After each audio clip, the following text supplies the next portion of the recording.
नमस्ते। तो ये है एलर्जी डिकोड पार्ट 2। आज हम एक बहुत इंपॉर्टेंट टॉपिक पे बात करेंगे जो है डस्ट एलर्जी। तो डस्ट एलर्जी मतलब आप भी यही सोच रहे हैं ना कि मिट्टी से एलर्जी होना, धूल मिट्टी से दूर रहना, पर एक्चुअली डस्ट एलर्जी जो है उसमें एक मेजर कंट्रीब्यूशन है हाउस डस्ट माइट का।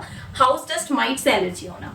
तो हाउस डस्ट माइट जो है ये एक तरह के माइक्रोस्कोपिक क्रिएचर है जो कि काफी छोटी साइज की होती है और ये आपको अपने आंखों से नजर नहीं आती, पर इनकी जो ड्रॉपिंग्स या पुप पार्टिकल हैं या इनका जो डेड बॉडी है ये एक एलर्जेन की तरह काम करता है। मतलब ये जब भी आपके नजदीक आता है आपको छींक होना, नाक बंद होना, ये सारे सिम्टम्स आते हैं।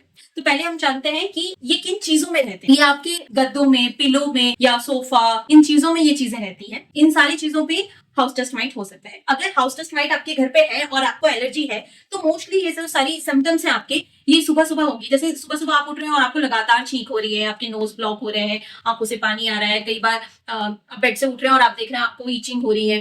तो ये सारी चीजें हाउस डस्ट माइट का सिम्टम हो सकता है। हो सकता है आपको इनमें से सारी सिम्टम्स ना हो रहा है, कोई एक हो रहा हो, तो भी आपको सोचना चाहिए कि हो सकता है कि आपके घर में हाउस डस्ट माइट हो।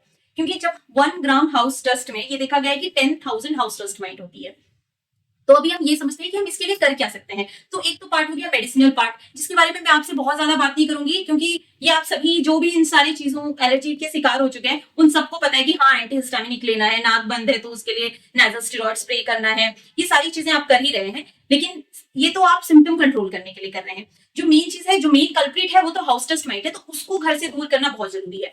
तो पहले ये जिधर जिधर रहती है उन चीजों को आपको क्लीन करना पड़ेगा या आपके बेडरूम से हटाना पड़ेगा। कारपेट, रग, सॉफ्ट टॉयज, ये तो बेडरूम से हटा ही सकते हैं। बुक सेल्फ हो गया, इन सारी चीजों की आपके बेडरूम में जरूरत नहीं है। बेडरूम में कम से कम सामान रहनी चाहिए।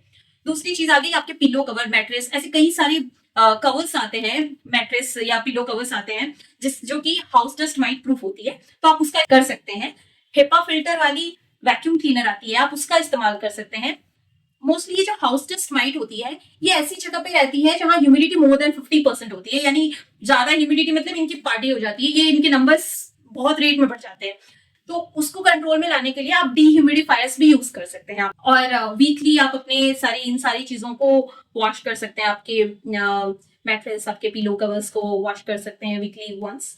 एंड आपके जो बेडरूम में आप ऐसे हेवी कर्टन्स इस्तेमाल ना करें, वॉशेबल ब्लाइंड्स इस्तेमाल करें, ज्यादा से ज्यादा वेट मॉपिंग करें, क्लीन रखें बेडरूम को। तो इससे आपका हाउस डस्ट माइट कंट्रोल में आ जाएगा। मैं उम्मीद करती हूँ ये आपके बहुत काम आएगा, ये जो हमारी वीडियोस हैं, क्योंकि ये सारी चीजें कॉमन बहुत हैं पर इनके बारे में बातचीत काफी कम हो पाती है। तो इस वीडियो को आप ज्यादा से ज्यादा शेयर करें। जिनको आप जानते हैं कि उनको ये सिम्टम्स हो रही है उनके साथ जरूर शेयर करें।